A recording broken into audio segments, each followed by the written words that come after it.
तपती रेत में बसे जालौर का किला आज भी इतिहास की सबसे वीर घटनाओं का गवाह है। ये किला ऊंचे पहाड़ पर बसा है, जहां से चारों ओर फैला मरुस्थल दिखाई देता है। अगर आपको ये कहानी पसंद आए तो इस वीडियो को लाइक करें ना, अपने दोस्तों के साथ शेयर करें और चैनल को सब्सक्राइब करना न भूलें कि ऐसे ही और भी गौरवशाली इतिहास की कहानियां आप तक पहुंचती रहें। यह वही जालौर है जहां 14वीं शताब्दी में एक राजपूत राजा ने उस समय की सबसे बड़ी सतत को लकार दिया था। उस राजा का नाम था कान्हार देव चौहान। उसकी तलवार भी अन्याय के आगे नहीं थी, तो उसका सिर केवल रणभूमि में ही झुक सकता था। दिल्ली का सुल्तान अलाउद्दीन खिलजी उस समय भारत का सबसे शक्तिशाली शासक था।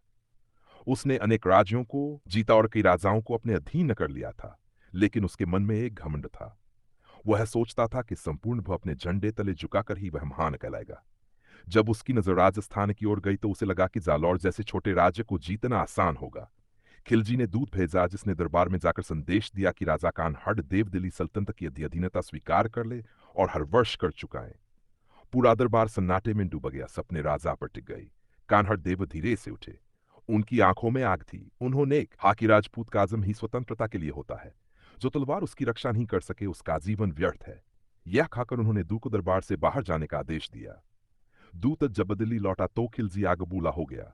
उसने कहा कि जो राजा हमारे साम्राज्य की शक्ति को ठुकराएगा उसका अस्तित्व मिटा दिया जाएगा।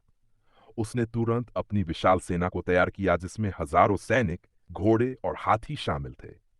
उसकी सेना तूफान की तरह जालौर की ओर बढ़ चली। जालौर के किले में जब यह समाचार पहुंचा तो वहां रणभेरी बज उठी। मंदिरों में शंखनाद हुआ। हर घर से सैनिकों ने अपनी तलवारें निकाली। माताएं अपने पुत्रों के हाथों में रक्षा सूत्र बांधने लगीं। स्त्रियां प्रार्थना करने लगीं कि उनके पति और भाई युद्ध में वीरगति प्राप्त करें, लेकिन कभी पीछे न हटें। राजकुमार वीरमदेव, जो अभी युवा थे, उन्होंने सेना की कमान संभाली। वे अपने पिता के समान ही वीर और निडर थे। उनके शब्दों ने सैनिकों के हृदय में आग भर दी। उन्होंने कहा कि आज हम संख्या में कम हैं, लेकिन हमारा साहस किसी सागर से कम नहीं। ये भूमि हमारी मां है और इसे अपवित्र करने वाले को हम अपनी अंतिम सांस तक रोकेंगे। अगले दिन युद्ध आरंभ हुआ। सूरज की तपिश और रेत का तूफान भी योद्धाओं के जोश को नहीं रोक सका। तलवारें चमकने लगीं या डालें टकराने लगीं और युद्ध के नारे पूरे मरुस्थल में गूंज उठे। राजपूत सैनिक मृत्यु को मुस्कुराते हुए गले लगा रहे थे। वे जानते थे कि जीत चाहे किसी की हो, इतिहास में अमर वही रहेगा जो स्वाभिमान के लिए लड़ेगा। कान्हाड़ देव स्वयं रणभूमि में उतरे। उनकी तलवार बिजली की तरह चमक रही थी। उन्होंने कई दुश्मनों को धराशायी किया, लेकिन खिलजी की सेना विशाल थी। उसकी संख्या जालौर की सेना से कई गुना अधिक थी। फिर भी जालौर के योद्धा पीछे नहीं हटे। उन्होंने हर कदम पर शौर्य का परिचय दिया। जब खिलजी ने देखा कि युद्ध में जीत आसान नहीं है, तो उसने छल का सहारा लिया। उसने रात के समय कपटपूर्वक हमला करने की योजना बनाई।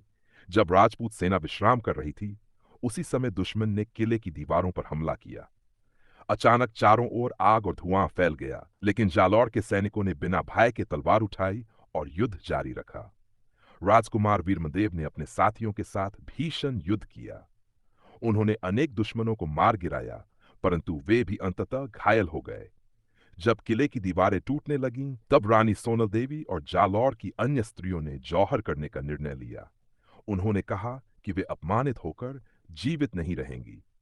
अग्निकुंज जलाए गए और वे पवित्र अग्नि में प्रवेश कर गईं। आग की लपटों में उनका चेहरा शांत था, जैसे वे देवत्व को प्राप्त कर रही हों। सुबह जब युद्ध का अंत हुआ तो मैदान में केवल राख और रक्त बचा था।